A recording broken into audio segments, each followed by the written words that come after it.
A place to inform, a place to understand, a place to relax.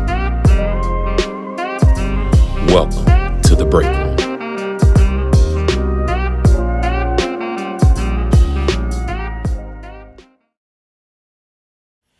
Good evening and welcome to the very first episode of MVSU Break Room. Today with us we have Helen Sims, Belzoni, Mississippi, a.k.a.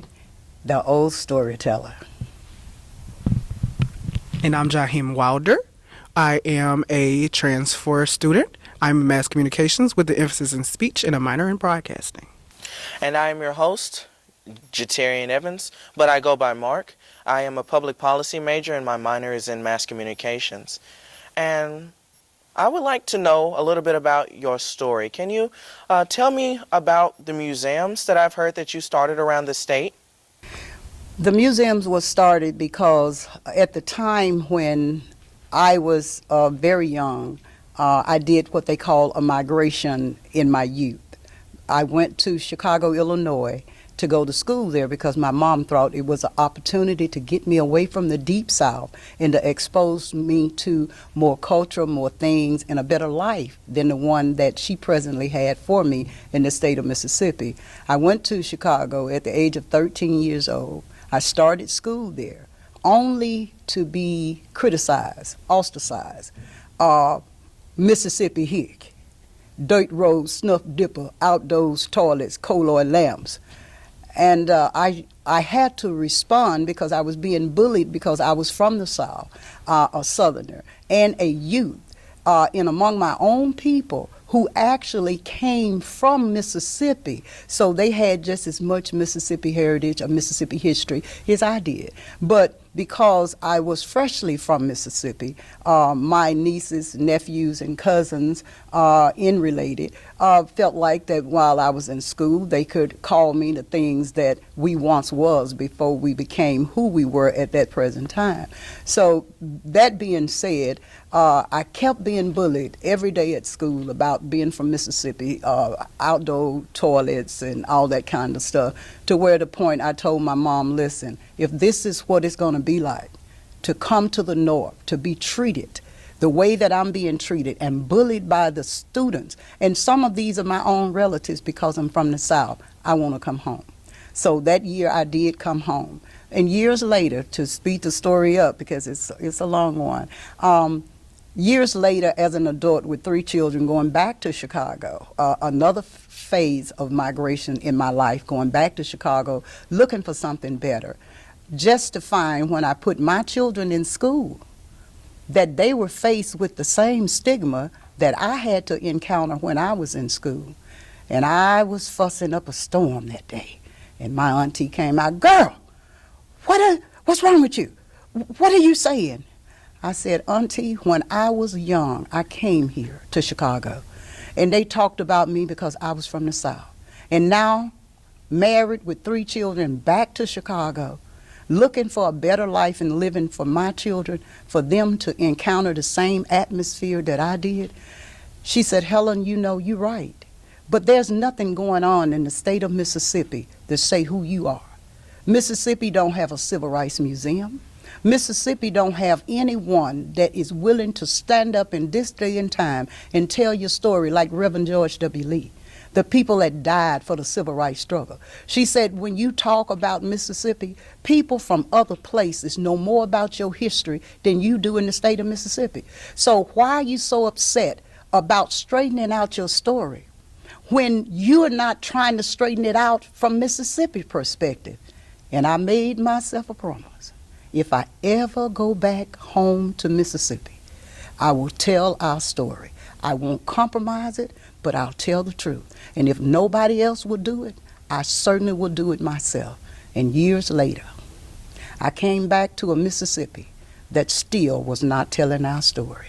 And I made my mind up that the woman called Fannie Lou Hamer and the man called Reverend George W. Lee, the first to die in the modern civil rights movement in the history of the state of Mississippi, that I would do everything I could to memorialize their name, to make sure no matter what type of program we had, their names would be on it. and people from around the world will have access to the knowledge of Reverend George W. Lee and Fannie Lou Hamer, the first man to die for the voter rights movement in the state of Mississippi. And Fannie Lou Hamer, a woman who was not afraid to tell the truth, who was sick and tired of being sick and tired.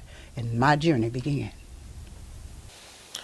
And along your journey, what would you say would be the hardest part to getting all of this started? Would you say it was the people, or the lack of support from the community, or the fact that they continued to ostracize you even in your adult age because you were trying to express this story that needed to be told? Well, I think it was a little bit of several things that you touched on. One of them was the fact that I dared to go against the status quo to get our story told. Many doors was closed in my face, because when you go back 25, almost 30 years ago when I first got started, nobody wanted to hear nothing about Reverend George W. Lee, the first man, unsolved murder, a cold case in civil rights history, who was lynched in Belzona, Mississippi, for telling the truth, who wanted, and we are now getting ready, it's almost November the 7th, we're getting ready for an election. Are we looking at the voter situation back then? African Americans had come to the point to where they wanted the First, the Fifth, the 13th Amendment, the 14th Amendment. They wanted the 19th Amendment to count in their lives. And they wanted everything that the Emancipation Proclamation promised them. And they were not enjoying that. And they began to be knowledgeable. People like Reverend Lee brought the knowledge to the table of the people in the state of Mississippi and said, this is who you are. But this is the price that was paid for where we are today. And you have a right to decide who represents you in government. Things are bad now that we have left the plantation. The sharecropper, the second form of slavery, now is long since gone for us. And we need to enjoy every right that the Constitution promised us. And we are not doing that. We're being denied that with the second and third plantation, or the second and third form of slavery. One was the penitentiary plantation. The other one was the sharecropping plantation. And our people have been subject to, in one way or another, the terrorist attack, the plantation mentality in the state of Mississippi. They've been subject to it one way or another. So what are we going to do about it? We got a man that emerged called Reverend George W. Lee, who died because he wouldn't be bought, he wouldn't sell out. You got people like Fannie Lou Hamer, who got beaten because she was sick and tired of being sick and tired, which came on the scene about 8 years later. Was another surgeon, if you will, a real surgeon of people who wanted to demand what the Constitution said was theirs. So when you start talking about that, and people that was lynched and murdered in Mississippi just because they wanted to be treated like a decent human being, and they fought and they worked for everything that they had, but they looked at you because of the color of your skin and decided that you didn't deserve to have what you worked for. And then you have to be faced with the fact that now, when you talk about stuff like that, because of the fear factor, because when you decide that you're going to stand up for what is yours, the way that they did people, the intimidation, they took your loans, they called them in. You had to pay that loan the moment they requested money, or they would take whatever it was that you used for collateral. If you had a job and you was out there protesting, talking about human or civil rights, when they got your name off the list, you would be like Fannie Lou Hamer. When you get home, you'd be already fired off of your job. So anyone that would go against the status quo, and especially those people who decided that fear won't be a factor, but I'm going to exercise my faith in God, and I'm going to stand up for myself, and I'm going to stand up for my people. You ain't nothing but a troublemaker. We're going to have to get rid of that troublemaker. That old Fannie Lou, if it wasn't for her, things would be a lot better around here. So I got an opportunity to be ostracized, criticized, and people don't want to have nothing to do with your son when you're standing up for what's right, because they don't want to compromise their relationship with Mr. So-and-so and Master so-and-so, because you bad news when you stand up for yourself. And what the Civil War and the blood-soaked sores was soaked in for our people to become the first emancipated people in the history of the United States of America. The people of the southern states was the first people to be freed from slavery. And when you start talking about stuff like that and bringing knowledge to the table that you may not never hear in a school setting, because who's paying for the education? People don't want to lose their livelihood. So then we need to start a museum for Reverend George W. Lee. We need to tell our story here in Belzoni, Mississippi. We need to talk about all those folks that lost their life, all those folks that sacrificed, all those folks that causing we being able to go register to vote today. Then you find you ain't got no friends. People decide that we gonna pull away, walk away. Not all of them, but most of them did. And when you go to the grocery store, they see you in the grocery store. It depends upon who in there. They act like they don't see you. They walk right past you, won't even speak to you. And when folk come around and ask about you, they won't even know you. But you got to know who you are yourself. And you can't worry about the ignorance of some of our own people that don't value who you be. Because I learned that I'm that fruit that deep rooted from the African tree. And there's nobody more powerful than me. Wow. Did I stunt your son? That's a very, very powerful story, and I'm genuinely at a loss for words. But a question I do have is, when you started with your museums and things, and you realized those people were going to leave you or not necessarily be as involved in your life because they deemed you a threat to their way of life, how did that make you feel?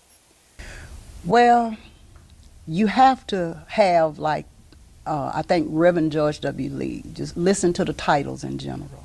Reverend George W. Lee, Reverend Martin Luther King, Fannie Lou Hamer, one of the greatest black evangelists that you would ever meet. Her education came from a church setting. She learned how to read, listened to her father, who was a Baptist minister. She learned organization and many skills through participating in the church. You see, son, it's been a knee-way journey for the black man and the black woman. And the only thing we had was our spiritual connection that nobody could sever. And even when Master told the preacher what to preach and told the teacher what to teach, there was a spiritual connection so great that the spiritual connection from the motherland of Africa, the place where time began, leaped in the heart of that black preacher and told him how to tell our story from the pulpit and still empower us. And he did. He found a way to talk about sweet chariot and talked about all of those things that was coming and waving in the water and freedom, so many different ways. We became who we were because we had to be. And we struggled and we overcome and we learned how to communicate because we are the first people of knowledge and wisdom. And there's no source of knowledge greater other than God, and power greater than the knowledge that came from the original man and the original woman. So we came over here intelligent. And because of that, we learned to endure the journey that would be a blood-bought journey and a life-causing journey to us as a people. And what would you say was your calling to become an evangelist? I think it was always in my DNA. If you know your history and you connect it to the stories of the midwives, those that's closer to Africa, you would go back to the 17 and 1800 midwives, and they would say, you know that gal was born with a veil over her face. That means you was destined for something different from anybody else. And I was one of those babies that was blessed to be born with a veil over my face. And I say God uses who he chooses, and he chooses who he uses. Many are called, but few are chosen. Some saw you coming and saw you was an intelligent, brilliant young man. And there was others around in the room desired to be who you were and decided that they too would become brilliant because you were. So you were an example. So I believe that I was called from my mother's womb. I was predestined to be an evangelist, a speaker, to talk to my people with the power and the authority that no man could damper, because what God has given me, no man can take it. And through all of this, you persisted, you created a family, and your wonderful grandson here, who is a good friend of mine. How do you intertwine into this story, sir? I would like to just say that now, as I listen to my grandmother speak again, I just can't help but to get emotional, to tear up, and to smile, because it reminds me of those times where I would sit at her feet and she would tell me these same stories. And no matter how many times I hear them, they still overwhelm me because it's still going on in today's society. How do I intertwine in all this to answer your question? I was born in it. I was engulfed in civil rights before I even knew my ABCs. My grandmother introduced me to Fannie Lou Hamer when I was younger, and I've always had a thing for women in the movement since, because my grandmother and her stories of being in the movement have always inspired me. And from that journey on, I went and I would go to school, being the little activist I was, because after hearing those stories, and especially after watching Ruby Bridges during Black History Month, I wanted to be the 6-year-old who would go and tell the stories. And so one day in 2013, there was a View episode, and it was on that morning. And my grandmother and I always watched The View together because it was a family thing we did. So as we were watching The View that day, Whoopi Goldberg joked about Mississippi still being a slave state. So I turned to her, a little child, at the age of 6 or 7. I turned to her and I said, "Are we still slaves?" And thinking back, there was a Juneteenth pamphlet I saw, and I always like to read, so I picked it up, I read it, and I said, when was Mississippi free? We always celebrate Juneteenth and everyone else's freedom. When were we free? And that goes on to, she was determined. So she said, I'm going to prove this to my grandson, and I'm going to go and find out when Mississippi was free. So after lengthy research and after connecting with local representatives and state representatives, she ended up finding that Mississippi was still technically a slave state. So Mississippi had yet been ratified, on paper at least. So she went, being her activist self, and so she got the legislation passed, and February the 7th, 2013 is now known as Mississippi Freedom Day. It's the day we were emancipated. That is the beginning of my story. It's not the end. I hope it's not the end. With Grandma on my side, as long as she's kicking, I'm kicking with her. So that's my connection to all of this. And I hear that you are a member of the NAACP. Would you like to speak a little bit about that as well? Sure. That is an amazing story in itself. So one day, after learning about Medgar Evers and how he was the first field secretary of the NAACP, I wanted to join. At that time, we did not have the fee to join, so I waited. I was persistent. You know, all I talked about was NAACP. I had no other words on my mind other than that. And my grandmother so happens to have this big NAACP sign when you first walk into the museum. So every time I would make it my business to talk about the NAACP. And we were also big on Ida B. Wells, who was one of the founders. So when I learned about her and her anti-lynching crusade and her journalism, because I was already a mini journalist. I had been interviewing. I interviewed Grandma. She got sick of me. But I interviewed everybody I could, asking questions, asking, well, what about the movement? What happened there? So basically that inspired me to be a part of the NAACP. And as of 3 months ago, I'm an official member. My work and my stuff, Lord, I'm sorry. It's still emotional to think about it. But my work has constituted my joining of the NAACP. So now I'm so happy I'm a member. And after the show, I came on the show. After the show, Grandma will also be a member because she has a surprise membership that I'm gifting her that she knew nothing about. See? Well, ain't that special? That is really special. That is something there. Where do I get my membership? You want to tell me a little bit about how I go about doing that? So you go to www.naacp.org. You click membership. You click your application. You fill out the application, get your fee, and then you're a member. They send you your card in the mail, and you also get a digital card a couple days later. And what are the benefits of being a member? Well, the NAACP has a segment of student activists which go from black college to black college. They also have we have one here at Valley. We have a segment of the NAACP here. So, but basically what we do in the community, we are strong about voting rights. We're strong about Black Lives Matter because of, so many recent killings. Also, dealing with HBCUs, we bring HBCU awareness. We educate on what HBCUs are. We educate on what they do, their history, and the current attacks on HBCUs. And on the topic of voting rights, how does it make you both feel personally knowing that the black community has pretty much stopped voting because they feel that their votes do not matter in regards to who wins these positions? We hold a great responsibility as elected officials and as black individuals. During the movement, the 60s, the 31st of August just passed. But the 31st of August was the anniversary, 1962, when 18 people boarded a bus to go to Ruleville, Mississippi to register to become a first-class citizen.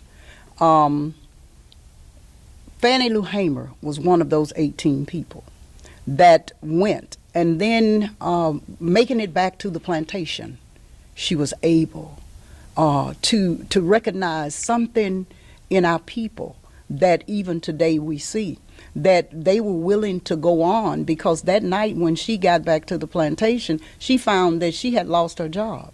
So she was faced with an ultimatum or choice to either register to vote or leave the plantation. That night she left. So our people is standing on the shoulders in the ability to exercise those rights that was given to us to vote. Of Fannie Lou Hamer, the example that she set, Reverend George W. Lee, the man who died for the voter rights movement, who started it, the modern movement in the state of Mississippi, right from Humphreys County, Belzona, Mississippi. And those people died and they fought. Medgar Evers, all the people that was part of the movement to get people registered to vote. And then when many of them got in office, we always need to be a representative of what it is that we say we're standing for.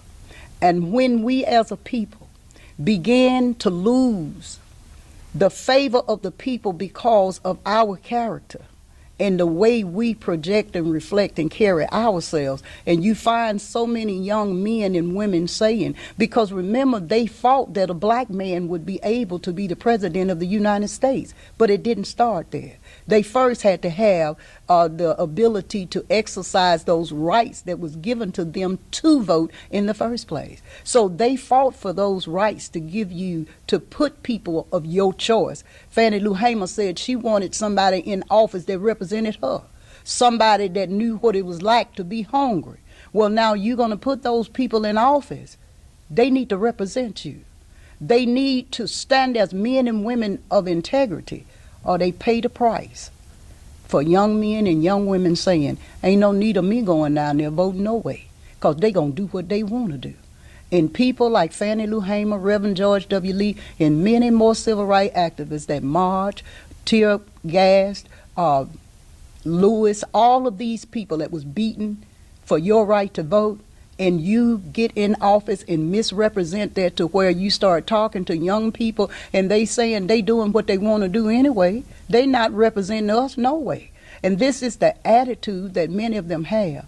But for those black men and women, or whatever nationality that they may be, that is represent us in integrity, then those are the ones in Fannie Lou Hamer and all the rest of them that bled, died, and was beaten for your right to vote. You need to stand up and be counted. And if they in whom you have put in office do not project and reflect what you want in a politician or elected official, then your blood-bought right to vote need to stand up in you and say, if I can't get it from what's elected today, I'll be the one elected tomorrow. But my vote will count, and I'll continue to vote until the system that they died and marched and went hungry and was denied and ostracized for is the system that I want to live in and my children to live in today. So we need to continue to vote and vote and vote them out and vote the integrity and the representation that we deserve in office. Don't let one bad apple or several spoil what has happened for us in America. It's too great a price, and we too powerful a people to be denied. So let's get the right attitude, folk. To piggyback off of what my grandmother said, voting is very important to me as a person. One of my greatest joys was registering to vote. Our local, what's Tamika? Tamika Jane Jones. Yes, she was the first black one, right? So it was great to have her usher me in and to oversee my registration of voting. It's because of that I was happy that day and happy now. As a spiritual person, I carry the spirit of my ancestors with me because I know what they went through. I know what my grandmother had to go through. I know what our people had to do in order to get that right. And I urge every young person, every black person to get out and vote because black votes matter. And it fills me with such anger that we're not voting. It fills me with such anger that these people who were slaves for 400 years in a country that didn't care that they bled and died for it, got the right to vote. And the original right to vote for black men came in the 1800s, late 1800s, early 1900s, and they voted the first black senator who was from Mississippi into office. So when you think about that, it all circles back, and it's important, and people don't get the importance of it because it's like Malcolm X said, it's either the ballot or the bullet. One is going to happen because black men and black women are dying at extreme rates in America. And if we get the right people and get in the right places and sit at the right tables, not even sitting at the right tables, because we're not welcome at every table. Create our own tables. We must do like Shirley Chisholm said, and we must get a folding chair. But we must go beyond that folding chair and build our own tables, build our own benches, build our own tents. We need to encourage young people. And I'm getting excited because I was a person who said the vote didn't matter until I learned the vote mattered. And as I see with local elections, I was so happy to vote in a local election because I felt a rush over me because that's history. That's my history. That's Mississippi history. That's American history. So that's just how I feel. I would like to thank you all for your time and thank you for coming on the show. I really enjoyed having you. Thank you. Oh, thank you. I enjoyed being here. It was a pleasure to host you both. It was a pleasure to be here. A place to inform. A place to understand. A place to relax. Welcome to the BREAKROOM.